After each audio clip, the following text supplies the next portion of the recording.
trichoderma, and what else? Biodiesel, bioplastics, how these different products can be obtained, and what is the commercial aspects. And today we have been also speaking about this, the so-called the extracellular polymeric substances, or we also call it ECP, extracellular polysaccharides. Okay, we use the item exchangeably, and in my talk also, because I have just fetched up the slides from all over my work, so that will be keeping on changing that. Okay. So basically we are talking about today, because this is an emerging field also on EPS, and because it is important, that's why people are there. And the most important is in this sludge dewatering. You also know that sludge dewatering, we have already talked so much about it, okay, and it's a big problem. And there we buy lots of polymers, cationic and ionic, and we spend a lot of money, and they are also toxic to a certain extent. So if we can replace that by some other biodegradable substances, and the EPS or ECP comes on the fore, and immediately kills that. Okay. So basically that was the whole idea to probably that we can use these substances and create. Now just to remind you, what are the technologies used for this sludge dewatering? These are the drying beds, lagoons, and recess plate, belt filter or filter press. You have seen the filter press, mechanical, centrifuge, and the vacuum filters. And on the last column, you see that the capital cost, they are quite expensive to establish, and then also maintenance cost is quite high also in terms of dollar per ton of sludge, okay, or dry solids. And but you have no choice, you have to spend that money, and this cost is probably more than the treatment cost itself in an activated sludge plant. Okay. And then you see that labor cost and electricity consumptions are horrendous, but mainly is the maintenance and the capital cost. So can we do something to replace that? Yes, there are the chemical methods also, because anyway, even if you go for a filter press, even if you go for centrifuge, you have to condition the sludge, okay, so that it centrifuges well, it filters well. If not, then you will have a lot of problems. You will have choking on the filter press, and the centrifuge will leave you also a lot of turbidity in the supernatant. So there can be a lot of problems. And these are the chemicals which are used for the sludge conditioning, so-called, the anionic, cationic polymers, and they are also polydiethyl ammonium and so many other compounds, hydrolyzed species, okay, and also the metal anionic complexes. Okay. There are some here, inorganic coagulants, well-known lime, quicklime, and so on. And then simple hydrated ions, sodium, potassium, chlorine, and also the metal organic chelation compounds and chemical treatments. All of them, they just basically neutralize the sludge charge and serve as a cross-linking agent to increase the flock size. Okay. So if we can think of putting the EPS as a medium for the cross-linking with the metal ions, probably that could be a better possibility from the viewpoint of sustainability and the safe environment. This is a slide, okay, to give you an idea what type of microorganism could be present in the bioflocks, and they all basically carries a negative charge, and most of them, probably only few, may carry a positive charge. So this is just for your information. Okay.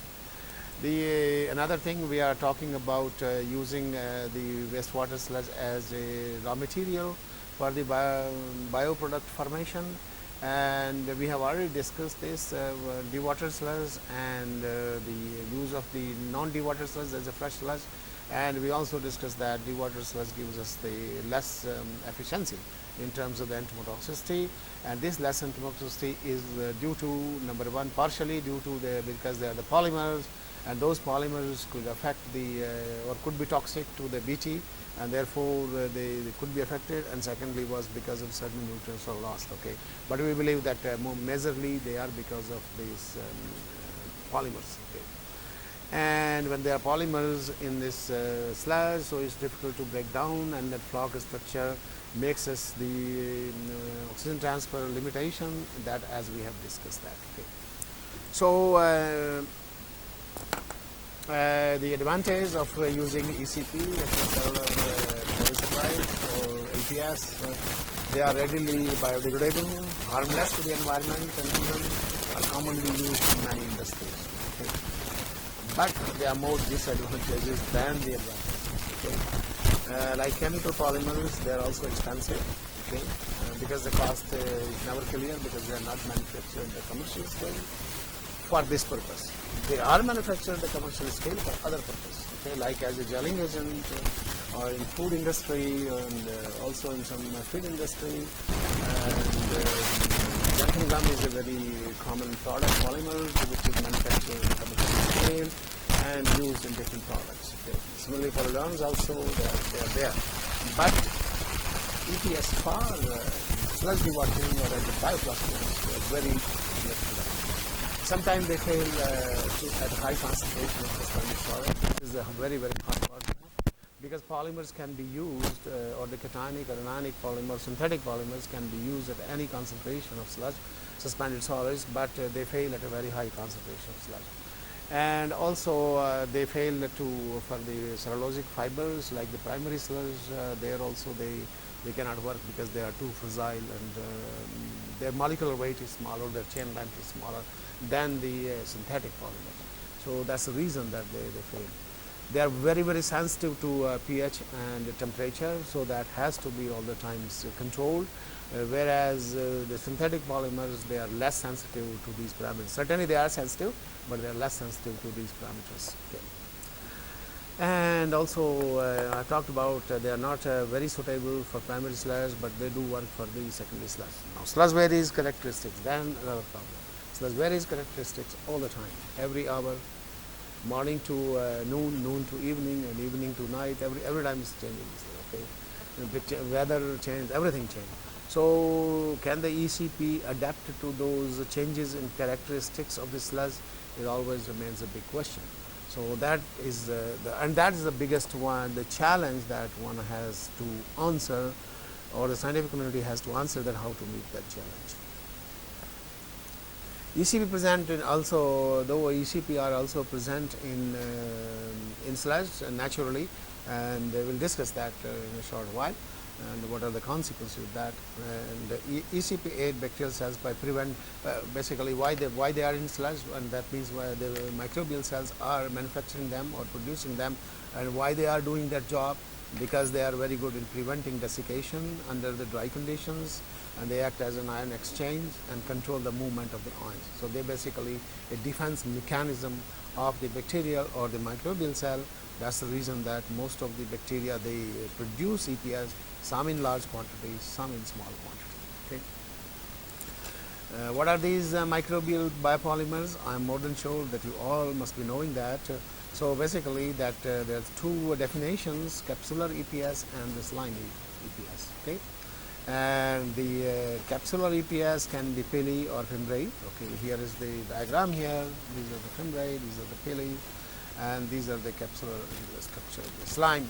The slime one is, in engineering term, we also call them loosely bound EPS, and the other one, the capsular one, as the tightly bound EPS, because these are capsular are the integral part of the cell, and the slime, they are just, it's a layer on the cell. So that can be easily removed by centrifugation without causing any harm to the cells, or that can also be removed by certain solvents or mild solvents, again without causing the harm to the cells. Because if they cause the harm to the cells, then of course the capsular ECP can also be, or EPS can also be removed. Okay. And that can also include the carbohydrates, proteins, lipids, DNA, RNA, and so on. Okay. There can be other substances also including them. And the complete characterization is required if we really want to use that and to understand what is the interaction. But unfortunately, it is not very well known at present. Interaction of ECP divalent cations in organic particles lead to formation of the settling of class, because EPS or ECP, they are negatively charged compounds. Basically, they are anionic polymers, and sludge is also having the negative charge, and therefore some kind of so-called the linking agent is required in between, or which can form the links between the two negative charged particles, and divalent metal ions are used, normally the calcium ions, though the Fe3 or Al3 can also be used for that, but one has to check with the properties of the EPS which one will be the suitable one, and in certain cases you found that aluminum Al3 or Fe3 was not suitable as compared to the calcium. So, but that again, okay, I repeat that depends again the characteristic of a certain EPS produced under certain conditions by certain strengths. Now, here is for you to understand that okay, sludge also contains, I said, the EPS, and the EPS concentration, there is an optimum that helps the sludge dewatering. Okay. Now, in this graph, you see the inverted bell-shaped curve. The 40 milligram ECP is the per gram of the suspended solids is the optimum concentration in order to have the minimum CST. CST is nothing but the capillary suction time, and the CST is a parameter that indirectly proportional to the filtrability or to the centrifuge property of the sludge. That means if CST is the low, filtrability will be high. Okay. If CST is high, the filtrability will be very, very poor. And for this sludge to have a good filtrability, the CST must be something like of the order of 3 to 4, okay, or 5. Okay. They recommend also 10, but 10 is not that good because then you may end up into consuming a lot of polymers. Okay. So that's, but this is the natural polymer. This is the natural polymer that contained in sludge. Now, how this graph was obtained? This graph is not obtained by me. This graph was obtained by a researcher called Professor Dick, and I think he is now retired. And what he did, he took the many wastewater treatment plant sludge samples, and he determined the concentration of EPS in each of those plants, and at the same time he also determined CST. And then he draw this generalized curve, which is well accepted in the literature to be used as a reference, and that's why I'm also putting it here. And so basically, so all types of parameters were covered in terms of the water, wastewater characteristics in different wastewater treatment plant, sludge characteristics coming also from different wastewater treatment, and the different concentration of solids were also taken into account. So basically, all the parameters, possible parameters, were or possible operational parameters or engineering parameters were included in that. Okay.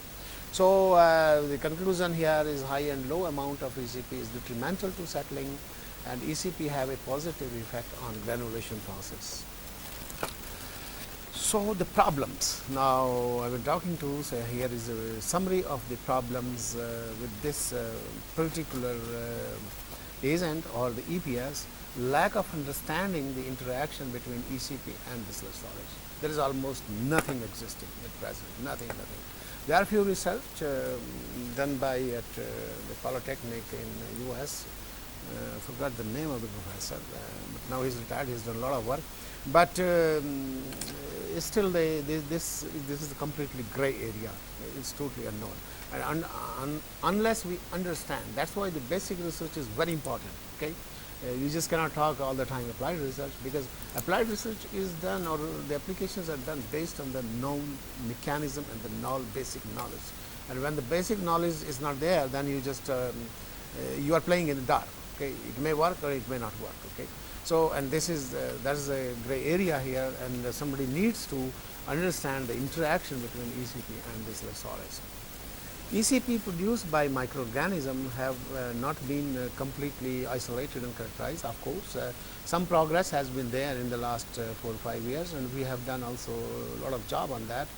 And I will give you some examples, but they are not all, because every time in the same wastewater treatment plant, you go and sample the sludge, and you isolate the bugs, and you will surprise that entirely different bugs are producing that. So basically, that's another bottleneck, that even if you understand try to understand the interaction of ECP with the solids, so which EPS produced by which microorganism, therefore what will be the interactions, it's very hard to say. Okay. However, something has to come up and some generalized knowledge. If the data exists, some generalized knowledge probably can be derived from there, but today is completely gray area. Okay. The characteristics of biopolymers produced by individual sludge and individual strains.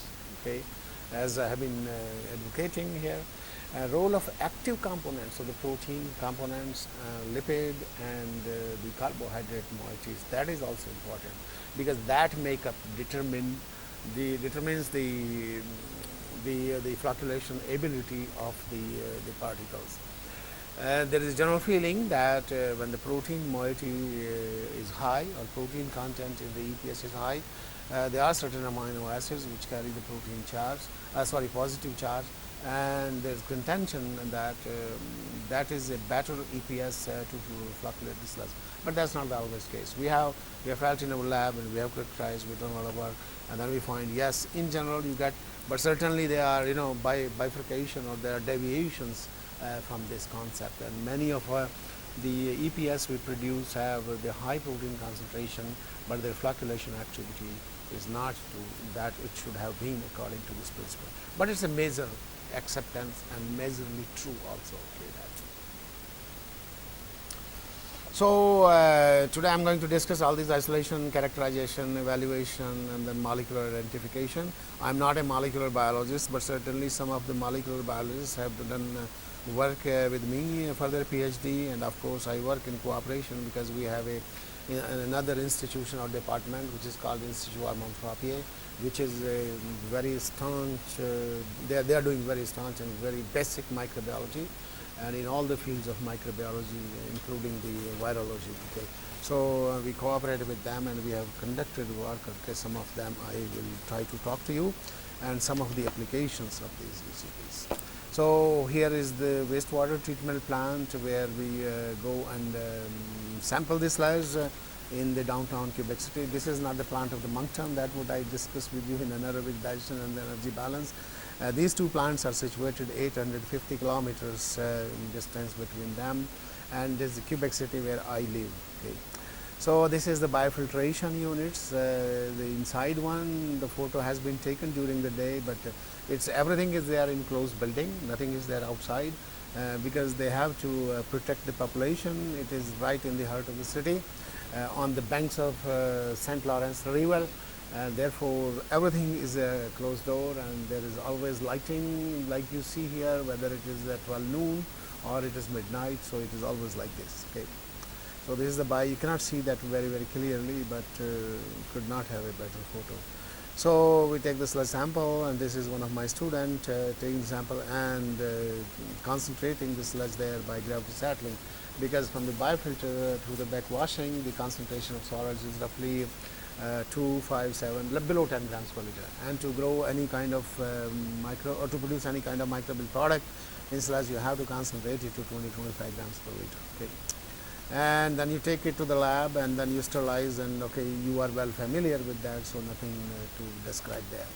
Then how we isolate, basically we just simply, I'm sure you know, all of you, very rudimentary plate count agar, you isolate bacterial colonies, and on PDA you isolate the fungi. Okay. And then the selection of EPS secreting microbial strains. Okay, here is a picture. So that's how we so those strains which are producing a thread of roughly 2 centimeter or higher, so we call it that it is a EPS or ECP producing a strain. Otherwise, we do not consider that, because as I said, most of the strains are producing EPS to somewhat extent, lesser or the higher extent. But in this case, we selected only which produces more than 2 centimeter length. And of course, this is the capsular staining to show on a strain which we isolated, which shows exactly how the capsular, yes.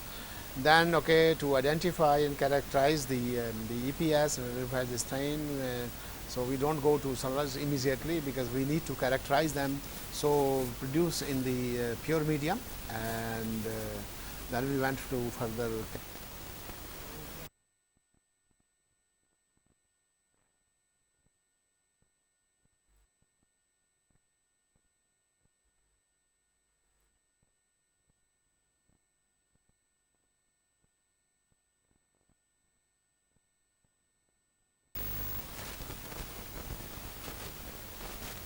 95% ethanol and at minus 20 degrees centigrade. So you will get the pure EPS, but certainly with some contaminant will also precipitate with that. And here directly this so-called the broth EPS can also be used directly for flocculation. That means, okay, don't need to do anything. You take the fermented broth and put it in your solution to dewater, and then you can check how much is your flocculation activity. I'll give you many results on that because we are doing this work for now almost 10 years. I think I have more than 30 papers on this EPS, but I will try to give you the global picture on that. Okay. Now, ECP or EPS, the characteristics, here are the items which are important: zeta potential, viscosity, bioflocculation, capacity. So we have to do the pre-screening before you go to sludge, and that is normally done on kaolin solution, because kaolin matches the characteristics of the wastewater sludge. So that's why the scientists all around the world, those who are breaking their heads for the EPS research, they use they choose the kaolin 5 grams per liter. You don't need to write there; it will be written already in some slides. Okay, that. So we take that, and then we determine either a sludge volume index or CST. CST is a measure of for the filtration and as well as for centrifugation, where SPI is important for the sludge settling. Okay, for the gravity settling. So we use these parameters to do that. So we isolated we isolated almost 30-40 microbial strains at the first site, and then we selected those which was very good.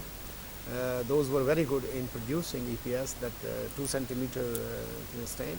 And here this shows that in a synthetic medium, in peptone water, the concentration was very high, but it is different for the different strains. However, when you grow that consortium in the same medium, you produce less. This is the last bar. Okay, so that's something surprising, but it is like this. Okay. Sometimes you have no explanation why it's doing this, but you have the results. You have the results. Point. Point à la ligne. That's what we say in French. Okay, that means end of the word. Okay, so that means all these strains have the different capacity, and we can choose any of those strains to go for further work. And so that's the zeta potential. Again, zeta potential on the EPS produce also varies to a very large extent. Minimum here to minus 17 to a maximum from minus 52 millivolt. So basically, that's what I was saying, that EPS produced by any microbial strain in any microbial media in any under operating conditions can keep on varying. And that, okay, if you remember, that is a big problem, issue. Okay, and if every time it is changing, so then how can you control, how can you develop an applicability of the process? Because for the applicability, you need the stability. Okay, and if the variation is too large, then it becomes for the process engineers to work with that, because then they have to establish upper and lower limit. Upper limit probably good, and the lower limit may take you beyond your cost effectiveness, and then or the failure of the process. Similarly, in the viscosity, because they are producing different amount of EPS in the medium, so the viscosity will also be different. And viscosity, as I said, is a very important parameter in the fermenter, which controls the rheology of the fermentation system, and in turn rheology is responsible for the most important factor, the oxygen transfer during the fermentation. And as the concentration of the polymers increases, so it's much more difficult, or becomes difficult to control OTR and OUR, and that's why it becomes a limiting parameter to produce under effective condition. And this is a well-known problem for the production of xanthan gum. People have been working since even before my memory was, or before I started learning doing science. Okay. Now, flocculation study. So how do we do that? Flocculation study, as I said, either with the jar test or with the capillary suction time.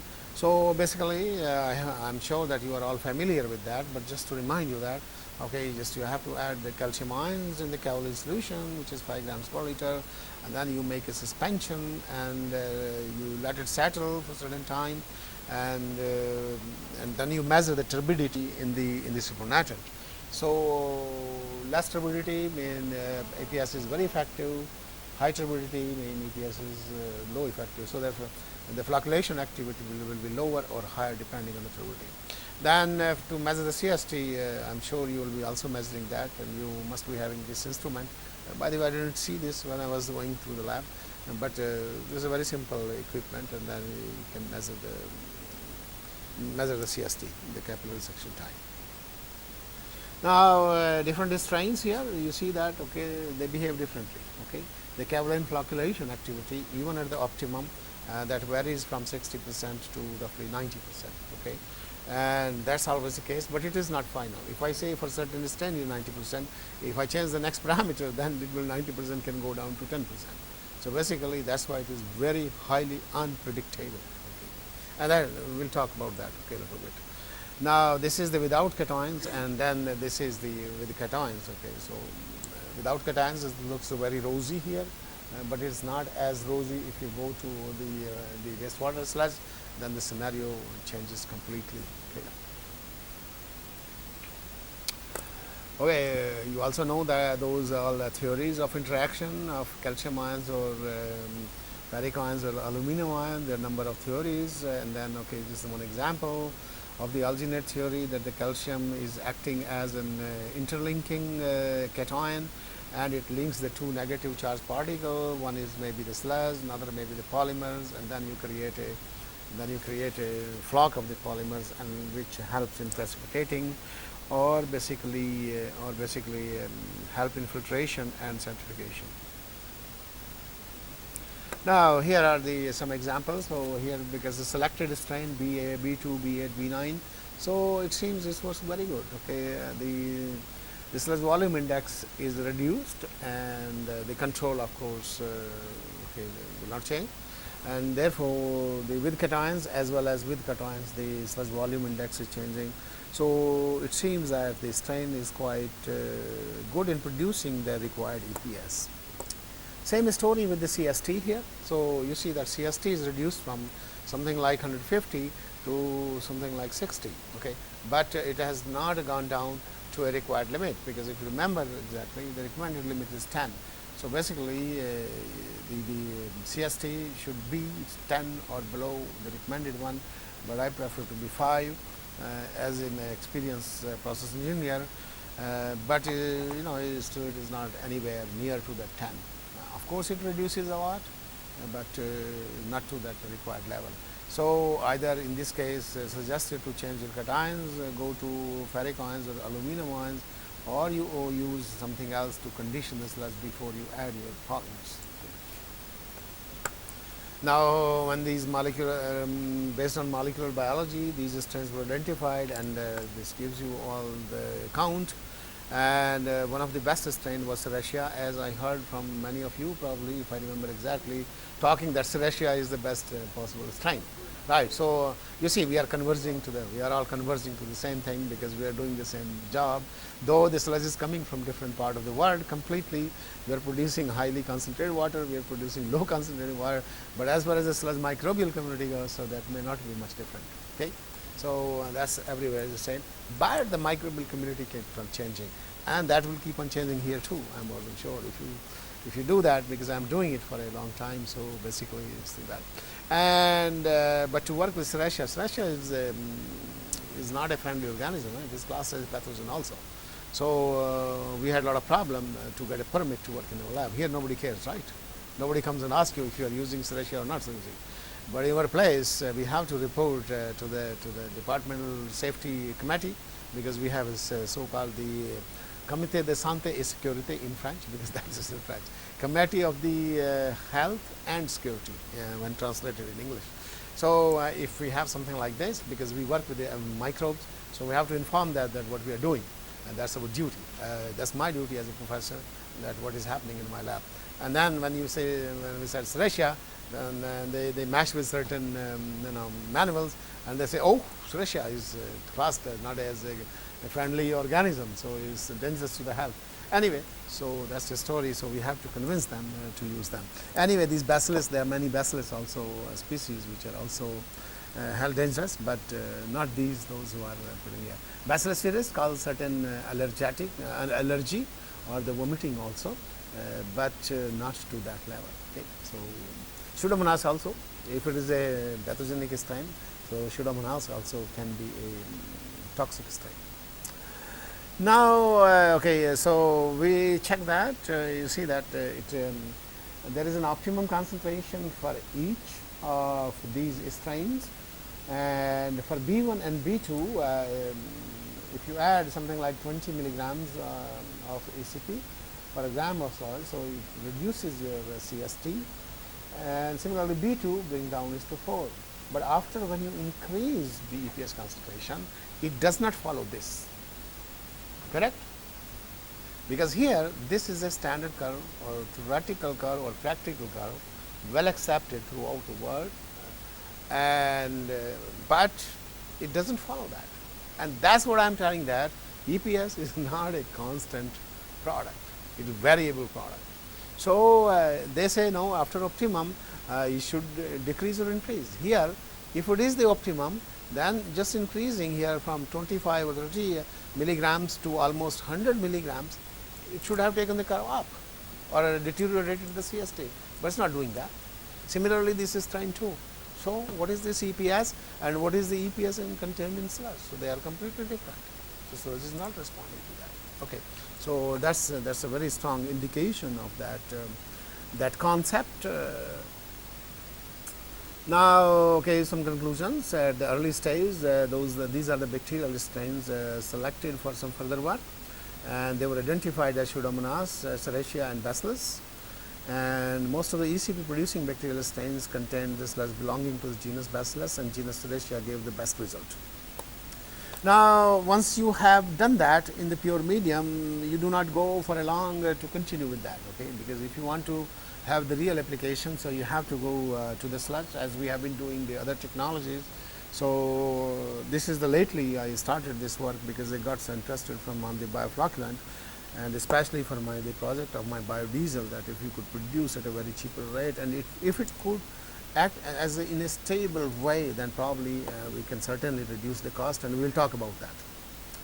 So production in sludge is the same principle. You start every time from the plate, go to shake flask and do whatever the manipulations are in a basic microbiology lab, and then of course we have already discussed that why sludge and why not sludge.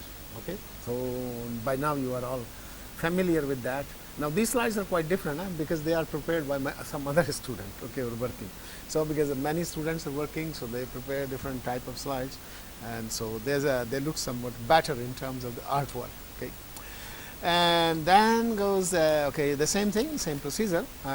You go for the sludge pre-treatment, and then you extract the EPS by centrifugation. There are a number of methods.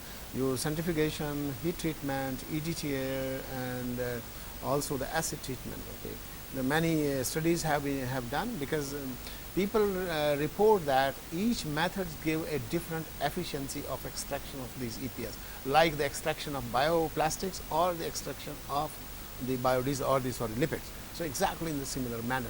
But here there are two types. They are only the intracellular products, but they are basically all extracellular products, because capsular EPS is integral part of the cell, but it is also outside the cell. Okay. So then we have to go for that, and this is an indication of the capsular EPS and the slime EPS in that. And then you go for jar test to determine the activity by the kaolin solution, and then you say that your polymer is good or bad. The same thing here. Okay, so secondary pH, total solids and volatile solids 55%, and higher the volatile solids, so you will have higher degradability. But as I said, you sludge always have in the order of 40 to not more than 450, but they are very extreme case of 80 and 90% also, but very rare. So you autoclave as usual. Pre-treatment can be in this case alkaline thermal or the acid treatment. Okay, acid treatment and the simple treatment here. Acid treatment, alkaline treatment, or the sterilization. Okay. So why these three treatments? Because these three treatments bring down different changes in the sludge, as we have already discussed at length. and then you take it to the shake flask and try to optimize before you go to the fermenter. So that extraction can be done by different method, but centrifugation is the simplest method at the laboratory scale, and higher scale we use centrifuge because that you can operate it continuously, though it may be expensive certainly than the other technologies, but this is the most tested and reliable technology to use there, even if it is a little bit expensive. Okay. So all the same thing here, centrifugation 6000, 15 minutes, 4 degrees centigrade, and then you have the slime or the capsular EPS or the broth. You can use directly, as I said before, in the synthetic medium you can use directly this fermented broth as a, it doesn't look a good color, of course, because sludge carries this black color, and but you can use it directly as a, but you can use it in sludge, not something else, not in pure medium. Right? For that you have to purify your EPS. So here is a picture how much concentration you can produce sterilized sludge, total EPS 1.5 grams to 2.2, 1.1. And don't worry about it, it is very low, but that's beginning. We have a very high concentration of polymers today. Okay, we'll reach there, but I'm going there slowly, taking you as a research journey, that how it was developed. Okay, same thing. So that's these are the curves obtained as usual, and this goes increases the concentration of the EPS, and these are the microbial growth in terms of the CFU. Okay. No, sorry, this BEPS is this one, and SEPS is this one. So this is slime EPS and the broth EPS. Broth EPS because the total suspended solids in the fermented broth. So it can be EPS, it can be cells, it can be something else which comes, but we name as the so-called the lumped parameter as the broth EPS or the BEPS. So CEPS is very small compared to slime EPS because the slime EPS which has higher mechanism to protect that cells. It's good.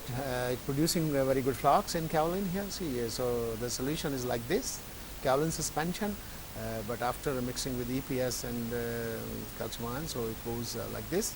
So forms those tiny beautiful flocks, and when you go to the sludge, you see this flocks are very sturdy and very large flocks. And that's the type of flocks are required. That's the type of flocks are required. And we also tested this for the river water, because sometimes the river water has a lot of sediments, suspended material, and before it goes to the water treatment unit for the potable water supply, the suspended solids have to be removed, and that's why they use a lot of aluminum and iron. Okay, that's the standard technology. Alum they use fittery, what we call in Hindi. And it's the same procedure worldwidely. It's a very common technology. But if the EPS produced are pure and they do a better job in terms of the flocculation, and they do a really very good job, we have seen this in river water, and that can be used for that. But then one has to see what will be the purification cost, because now the water is going for a potable purpose, so you have to be really very cautious that it doesn't carry any unwanted substances or ingredients. Now let us see, compare these. We talked about three different treatment process. One is the sterilization, acid treatment distillation, and alkaline thermal treatment process together. So now let us see, and then we have a broth EPS, and we have capsular EPS, and we have the slime EPS. So how these type of EPS are affected in terms of the flocculation activity. So here is this. Okay, so basically this is the reduction in the flocculation activity.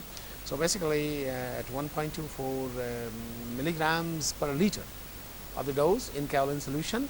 Okay, so this reduces by 80%. This is very good, very low dose, very low dose. And if you remember, this dose was 40 milligrams as by this determined by the standard curve. Okay, so this is very active in terms of the dose required, and this dose is even less than the synthetic polymers used. Okay, they are used in something like 5, 10, 15, 20 ppm, depending on the type of sludge or type of the medium to be coagulated or conditioned. Okay, there are two different aspects: condition and then coagulation and then filtration. Okay. So, here is this the thermal alkaline treatment, am I right? Yeah, alkaline thermal treatment here. So, it reduces at 1.36 approximately same concentration, but the reduction is low, okay, up to 40 to 50%. Okay. So, that means the simple installation is good technique. Okay.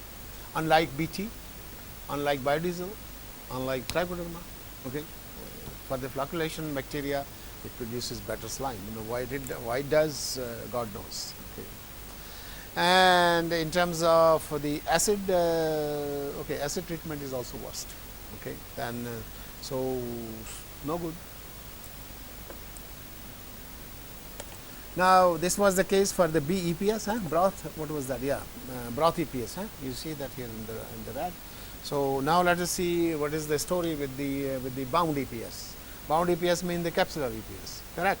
So story again the same. Here is the sterilization, and you have the probably okay. It's less than the broth EPS, but it is quite high here compared to the others. Okay, and here dose required is also very high. You see that, and here is 2.9 about 3.3, and here is also the efficiency is very low. Okay, so basically the two conclusion. Broth EPS performs better than the bound EPS, and the sterilization process is good to produce the active EPS. Correct? Let's go next. So next is slime EPS, or the loosely bound EPS, or soluble EPS, you can call anything. So the same story here. The sterilization is only 30%, and with the alkaline thermal treatment is negative. Okay, no flocculation. That means the process is deteriorated. And similarly with the acid thermal treatment process, the same story. Okay, it is not negative. Okay, unless you go to that level, but it is very low. So basically, okay, the conclusion is evident. And here is the slime EPS and the CEPS. Now we are talking about the variations. So let's see these variations. How the variations occur with the same strain when grown in the same sludge, but at different concentration of sludge. You see, it gives a different characteristics of the EPS, and that's a problem. That's what I was mentioning. Okay, see here all these curves. Now they say here, okay, this is the scale for the milligram of BEPS added per gram of suspended solids of the sludge, and this is the flocculation activity maximum. So you see that the conclusion here is that the EPS produce a different solids concentration, has a different optimum. Okay, that means the dose required to have optimum is different. So just even here, I am not changing the strains, or you are not changing the operating conditions, you are not changing the type of sludge. Okay, all operating conditions same. Only thing you are varying just the solids concentration. So when you vary the solids concentration, in case of BT, we change the product concentration. Okay, yeah, okay. Of course, probably in case of BT, we can say that okay, crystal synthesized probably with of different characteristics, and therefore it gives a higher entomotoxicity. So same thing here. But in case of the lipid, it synthesizes higher quantity of lipid, but of the same composition. Correct? It synthesizes the same pHa of the same characteristics, but here is entirely different characteristics, and that poses the problem.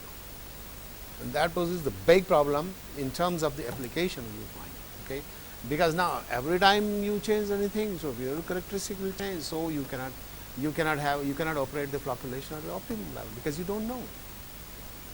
So you optimize everything, and then it falls flat. And this is the story with everything. Now you see here the BEPS.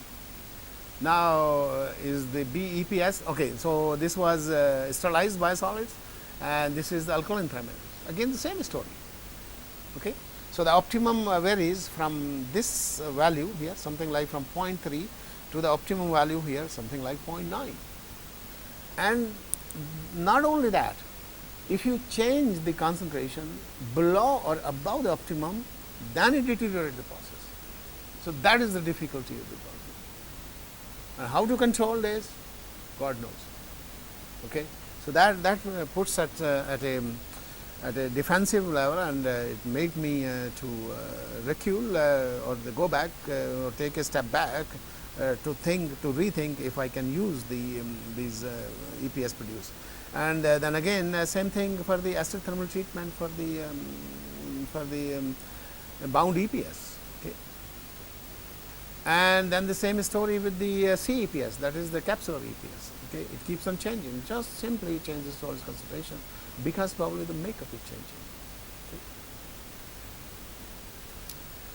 Okay. And the concentration or the flocculation activity of the EPS produced at different time in a growing fermenter is also different.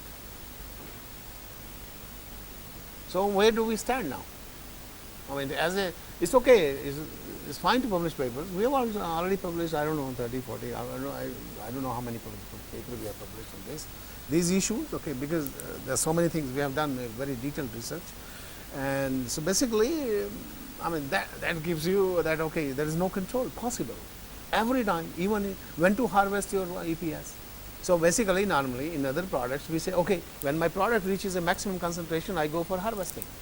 But here you harvest, it will be different characteristics and different. So, now before you use it, you now standardize your flocculation activity before you can use it, which is a lengthy procedure again. So, all this research we are doing this, so we go back again to do it. Probably you can interest a technical assistant, and probably he will be doing the job, but then someone has to pay, and it will cost a lot. And then again, what will be the other variations? So, it's a difficult proposition.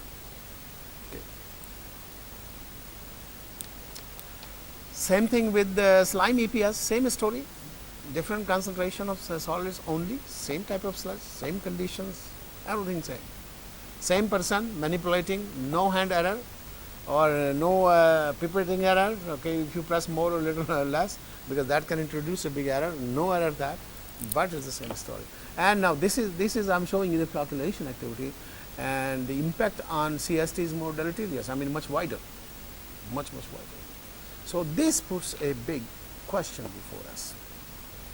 Anyway, so we thought probably the protein and carbohydrate content of these EPS can shed some light on these issues that why it is changing. So, we want that for the separation and centrifugation by different method, heat treatment and EBTL. Now, see here.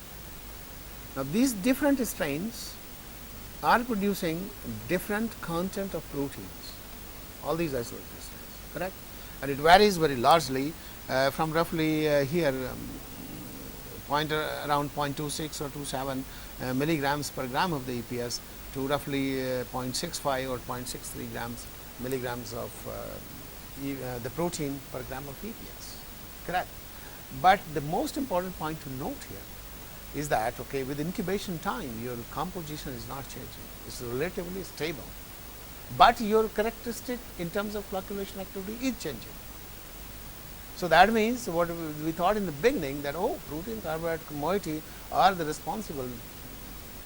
So, I failed in my thought, okay.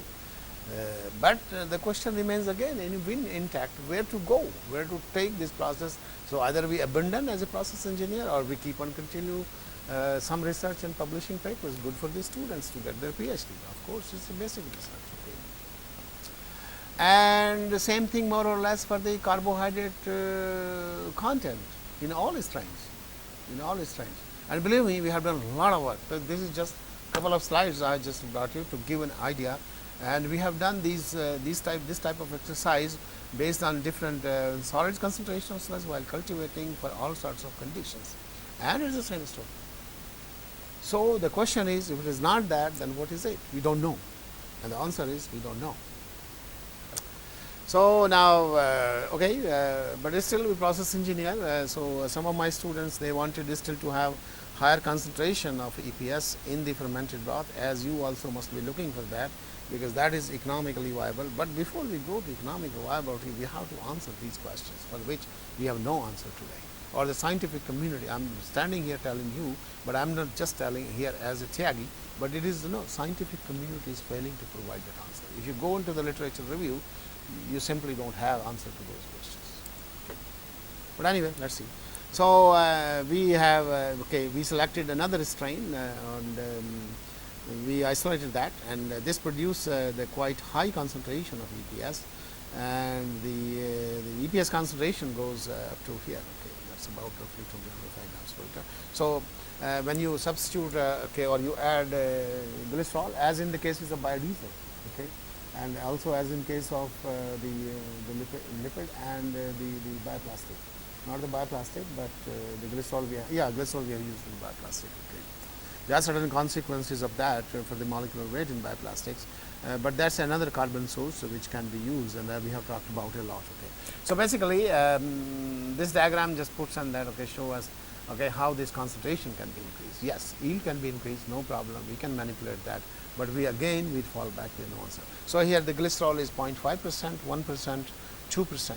Okay. As we keep on increasing the glycerol level, the EPS concentration keeps on increasing.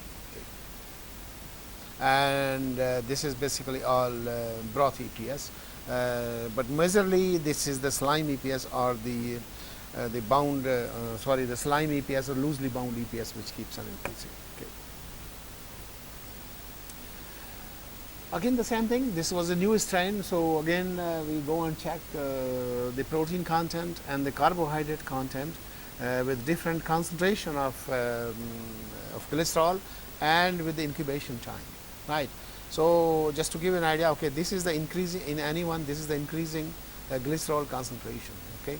So with increasing glycerol concentration, the protein content increases in any case at any fermentation time. Correct. So but when you go for measurement of this activity, again you will have the same story. I will not go and present all those reasons because there is no point, but it's the same story. Okay. Your flocculation activity and your CST keeps on changing. Same thing with the protein content, same thing with the carbohydrate content. Carbohydrate content is less sensitive as to the protein content, but one thing is to also point out here that you are feeding a carbon source, you are not feeding a nitrogen source, but it still is synthesizing more protein. But probably it is capturing more nitrogen from the complex part of the nitrogen that is present in sludge in presence of this high carbon source. Certainly, if we put more nitrogen in the system, then the protein moiety will increase. So this is the story with that production. So production is not a problem. We can go it further high, and but the basic question has to be responded. Now the very important question always, we have not talked at that length. Of course, we have done a lot of research on the degradation of toxic chemical compounds, and there are certain limitations, there is no regulations, so we never get a chance to talk. Probably next time we'll talk about that, but it was to our interest to check that if these microorganisms can carry the capacity of oxidizing those toxic organic compounds. Okay.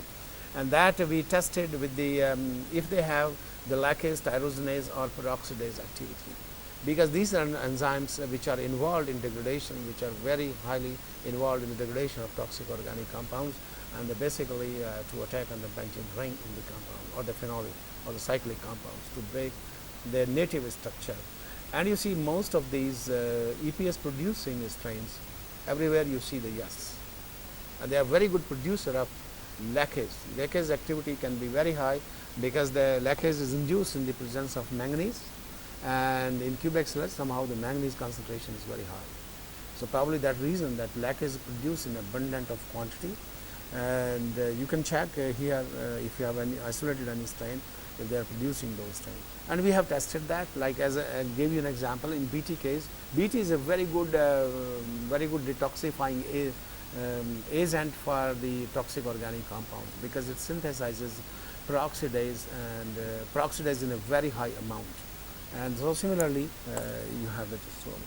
Some of the organisms we also isolated for the PHA producing, and some of them only, that is from municipal sludge, only some of them have have the yes like this, not all like those EPS producing, and so there are only few with have a yes, and there are many with the no also, which do not produce these enzymes. So they have to a certain extent less capacity to detoxify the chemical toxic compounds. Then PHA producing, what it was, PHA, municipal wastewater. Okay, so these are isolated from pulp and paper wastewater sludge. where we have a lot of phenolic compounds, certainly lignin compounds, but the answer was reverse. Here less these enzyme producing strains which are responsible to produce PHA. So this was a little bit surprise. We expected higher enzyme producer here, but unfortunately not. And the number of PHA producer in pulp and papers was also less than in the municipal sludge.